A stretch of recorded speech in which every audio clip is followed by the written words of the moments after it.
Okay, in this video we're going to be looking at government failures. And basically the study guide says that you have to learn one instance of when the government has intervened in the free market, making it not free, and how that's led to a less efficient allocation of resources. So what is government failure? So far we've looked at market failures, so you need to know the four market failures: externalities, common access resources, asymmetric information, and public goods, and why the market may not allocate resources in an efficient manner.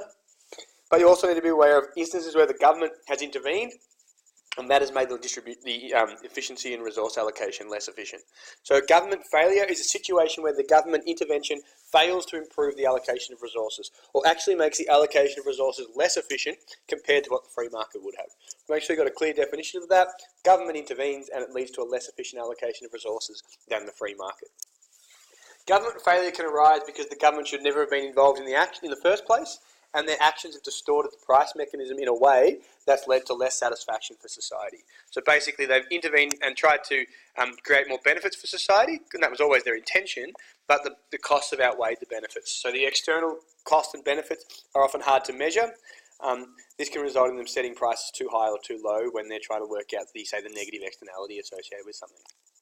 So one part of your answer when you're doing government failures is to look at the law of unintended consequences. And basically what that means is there's at least one reaction from consumers or producers that was not anticipated or unintended. So either consumers or producers have acted in a way that the government did not expect, and that's led to a less efficient allocation of resources. So when you're doing questions on government failure, you have to explain what the government did, what was their intention, then what was the unintended consequence of their decision, and how that's led to a less efficient allocation of resources. And generally that's technical or allocative efficiency. So if you look at last year's exam, this is just some hints from the one question on last year's exam related to government failure. So identify a recent example of government intervention in markets and explain how it unintentionally led to a decrease in the efficiency of resource allocation. So in terms of examples, the ones we're going to look at is price floors in the case of the minimum wage. There's also things like energy policies. You could do protectionist policies like tariffs and subsidies, or negative gearing in the first home, negative gearing in the property market. We're going to look at the minimum wage and negative gearing as our two main ones. So many students did not score full marks in this question, and was often because the students did not make the link to reduced efficiency. They were able to tell a story about the unintended consequence, but made no clear, explicit link to the type of efficiency. So you've got to be really clear and articulate really clearly, how does it affect allocative efficiency, how does it affect technical efficiency. A popular example is the minimum wage. Higher scoring responses described how the government intervention was implemented, and then explained one way it unintentionally led to a decrease in resource allocation. So here's the three we're going to focus on. We're really only going to focus on the first and the third one. As I said, you only need to know one. So know one, know it well. Don't spend your time knowing both of them in a little bit of detail. Know one really well so you can use that for your exam. I'm going to touch on this one. We've already touched on this in class through supply side policies. I'll give you a brief example. If you do get stuck in your exam, feel free to use protectionist subsidies as well. But probably focus on the first and third because we're going to spend more time on that in these videos. So in terms of subsidies, as we know, different types of subsidies can include the direct action plan. So that was related to an environmental subsidy. Then there's protectionist subsidies and tariffs as well as another form of government intervention. So this shouldn't just be subsidies. You could talk about tariffs and subsidies altogether as a different type of government intervention. So the intention with the protectionist subsidies is to protect local businesses. Often they want to keep young and infant Australian businesses in operation without having to worry about competition. And the intention of the direct action plan is to reduce emissions and to improve the environment.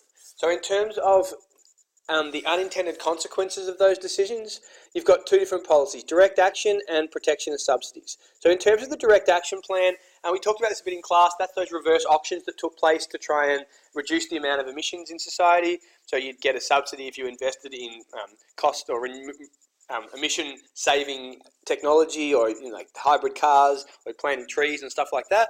The plan of this was to essentially reduce the amount of emissions in society.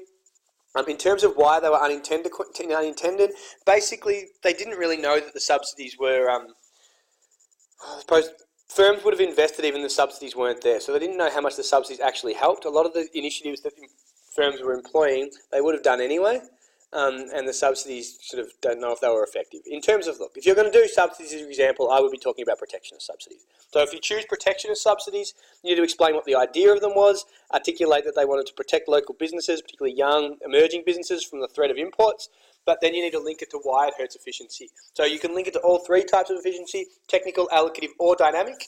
In terms of technical efficiency, there's less competition. So just like your last SAC, there's less incentive to be technically efficient because you have lower costs of production because the government's keeping your production costs down, and that may lead to higher prices in the future as firms become less and less efficient. In terms of allocative efficiency, taxes essentially distort the price mechanism. So tariffs increase the price of products. They lead to less resources being devoted to areas of comparative advantage. So high tariffs will not ensure that we're producing the goods and services that are going to maximise the value for society, and that can lead to higher prices for consumers. Always think of prices when you do allocative efficiency, but also helps to reduce, unfortunately hurts efficiency because we're not producing in the areas where we have comparative advantage. And thirdly, for dynamic efficiency, firms are less responsive to price signals. They're less likely to respond to consumers' demands. So, for example, there might be a lack of demand for big cars, but if we're getting a subsidy, the price might be still low enough that people are still buying big cars. So resources aren't shifting into the areas that are in demand quick enough. So if you're choosing subsidies, there is plenty of information there, but in the next two videos, we're going to go through the minimum wage and negative gearing in more detail. Thank you.